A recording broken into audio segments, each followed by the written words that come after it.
A budget large format printer that doesn't hold any features back, Anycubic might have actually just done it. In this video, we're going to explain why the Kobra S1 Max might just be the best large format desktop 3D printer on a budget, and the price might shock you. Let's get the price out of the way. It's a ridiculously low $650 for this 3D printer, and with the Ace 2 Pro to get 4 colors, it is $850, and that is with $250 off of the total price for Anycubic's early bird price, and also the Fantastics week is upon us, so that means Anycubic has a bunch of sales. Let's get right into the unboxing video and check out all the features. The unboxing went pleasant, and it was really easy to get everything out and ready to go. There was only one big major problem, which I'll get into shortly. Remove all the plastic wrap and you'll have yourselves a 95% ready Kobra S1 Max. One tiny thing that bothered me was the plastic was actually under the handle, so I had to end up removing the handle to finish taking off all the plastic, and I'll show you this here. The box of accessories for the 3D printer is tightly packed here by the print head. And here you go. If you got good eyes, you just saw what the major problem was. And look at this. The frame is completely bent. And I'll show you how I fix that after we take apart the gantry and try to move the gantry. And look at this. I cannot even move the gantry because the frame is bent. So I used a rubber screwdriver and a hammer to sort of push out the frame, and this helped a little bit, but what really helped was actually what I do next. Really bad right here. So I couldn't move at all. And at first I hit it with a hammer and this, so I put this here, and then I hit it with a hammer to push the frame out, and that didn't really work too well. So what I actually did, and it fixed it. Oh my god, this is ridiculous. Okay, so I have to push the frame this way. What I did was this. So I thought outside the box, I just put my foot in there. I put my foot in there like this, and I pushed and pulled really hard on that frame, just like this. And then, now, oh my god, it fixed it.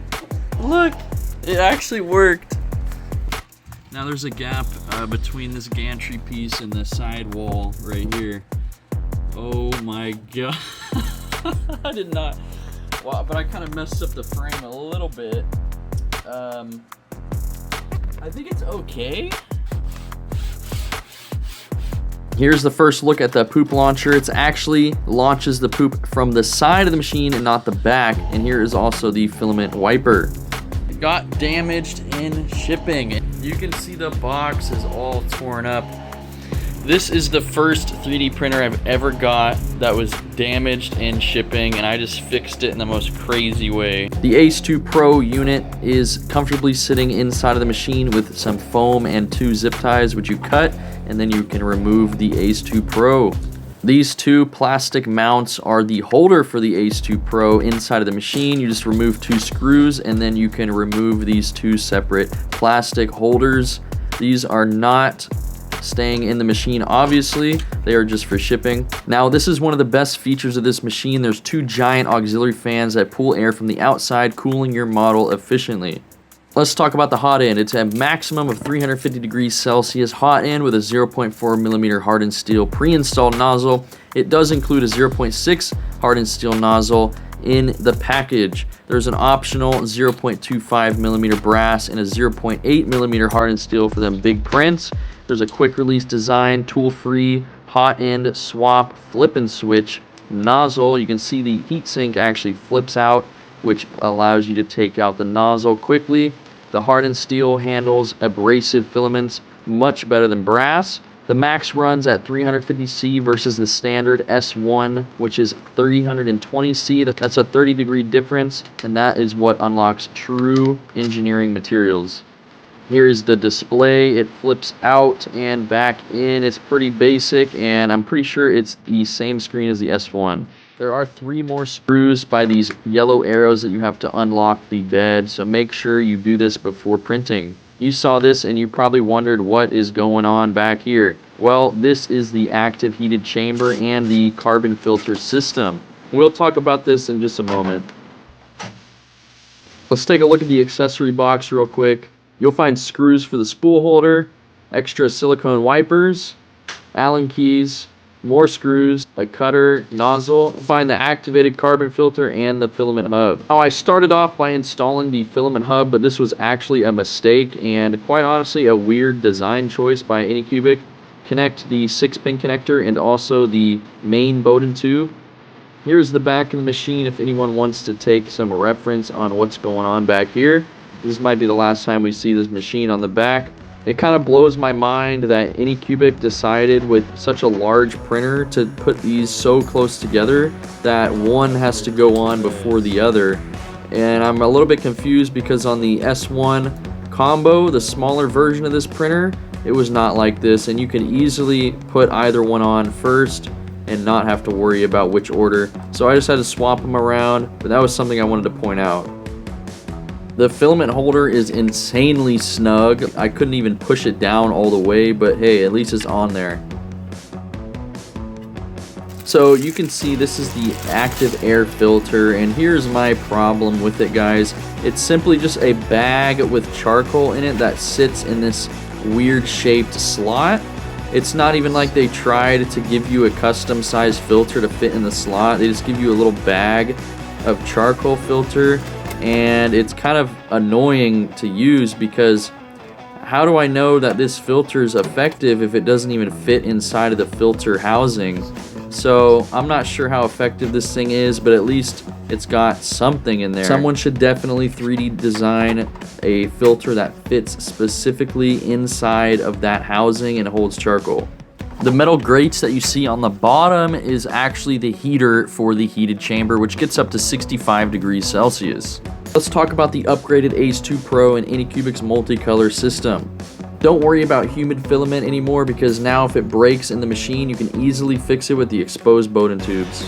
They say the filament loading time is increased by 100% because each slot is powered by its independent brushless motor, which also apparently saves 47 minutes per 100 filament changes. Let's look at the Ace Generation 1 and see the difference real quick. One of the main differences is it doesn't have the plastic guide rails, it doesn't have exposed Bowden tubes, so if filament breaks inside, you gotta take this whole thing apart. On the Ace Gen 2, you have a silicone seal to keep all of the moisture away. This is a heated chamber up to 65°C. It also features built-in temperature and humidity sensors to make sure the levels are correct. Surprisingly, it also estimates the remaining filament on your roll, as you'll see in the UI later. A square hole is the electromagnetic valve, which keeps humidity out and your filament dry. And yes, you will need a separate power source for this unit.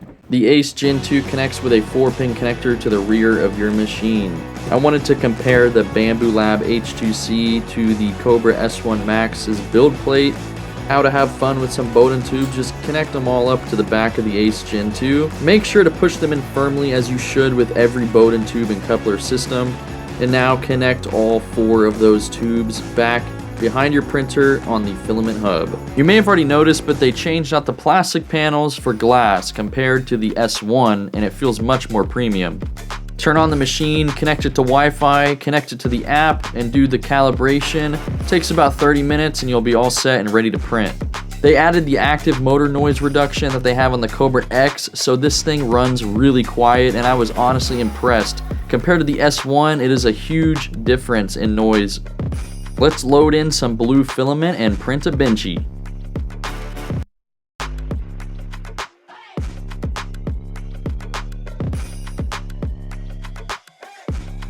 You can watch the blue filament go down the Bowden tube, and let's check out the UI real quick. While it's reading the RFID chip in the Anycubic roll of PLA, it will also calculate the remaining amount of PLA on the roll. What's great about the Ace 2 Pro is you can turn on the dryer and set a temperature up to 65°C to keep your filament dehumidified. And you can see once that turns blue, it'll actually show you the remaining amount of filament on that roll, because I used that roll earlier, so it was slightly used up, and it actually displayed that on the screen, which is really cool. We're going to start the first print as a preloaded Benchy that only takes 15 minutes, and this was included on the printer, so it was sliced by Anycubic. And we can turn on auto leveling, calibration, and the heater and all that good stuff.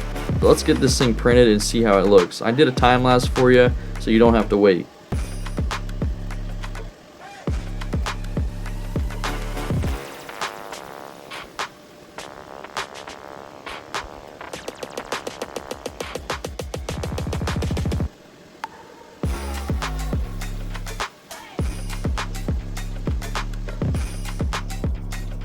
The quality of this Benchy actually kind of blew my mind. For a budget, large format desktop 3D printer that ran this thing in 15 minutes, I honestly am impressed. It's not perfect, it's not the greatest quality on earth, but for a 15-minute Benchy, guys, come on, like, look at this. It's pretty good, it's smooth, look how clean the overhangs are.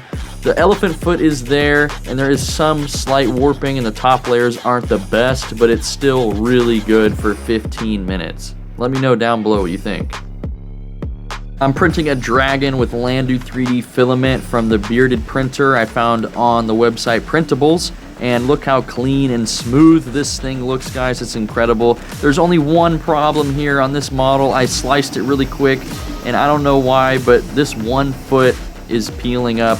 I'm not sure why, but the curl is user error, because that's the only part that is curling up. So I'm sure I could have sliced it in a different way.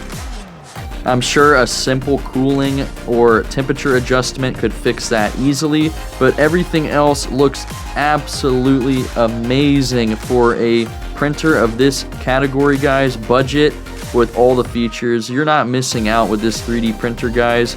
Like I said, this model was sliced and printed. I did no adjustment, I did no calibration for the filament. That's why the foot peeled up. I'm sure I could have changed the temperature of the bed and when it started cooling to enable that foot not to peel up. But other than that, guys, this thing looks amazing, and thanks to the bearded printer for making such an amazing model. Let me know what you guys think down below about the Kobra S1 Max. I'll definitely have more videos on this beast. Later on, I'll do tolerance tests and multicolor tests comparing it to the original Ace, so you guys know exactly what you're in for. Thank you guys so much for watching. I'll have an affiliate link down below. I really appreciate Anycubic sending me this for review. Thank you guys so much again, and I'll catch you in the next one.